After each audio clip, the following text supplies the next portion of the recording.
अर्धांगवायू झालेल्या आईची सेवा करायला लागते, दवाखान्याचा खर्चही करावा लागत असल्याच्या कारणातून मुलाने दारूच्या नशेत जन्मदात्या आईच्या डोक्यात वीट घालून आणि दोरीने गळा ओळून खून केला। खटाव तालुक्यातील पडळ इथे ही घटना घडली।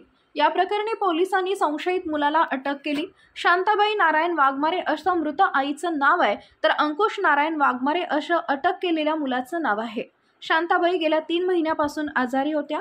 त्यांना अर्धांगवायूचा झटका आला होता। त्या अंथरुणाला खिळून होत्या। त्यांची सेवा मुलगा अंकुश याला करावी लागत होती। दवाखान्याचा खर्चही करावा लागला होता। यातच मुलगा अंकुश वारंवार मद्यपान करून घरच्यांना त्रास देत होता। त्यातून आई व मुलगा दोघांमध्ये खटके उडत होते।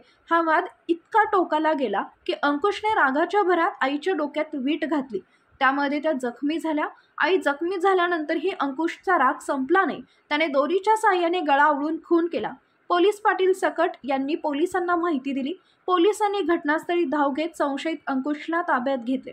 या घटनेची नोंद वडूज पोलीस ठाण्यात झाली आहे। अधिक तपास सहाय्यक पोलीस निरीक्षक अमोल माने करत आहेत।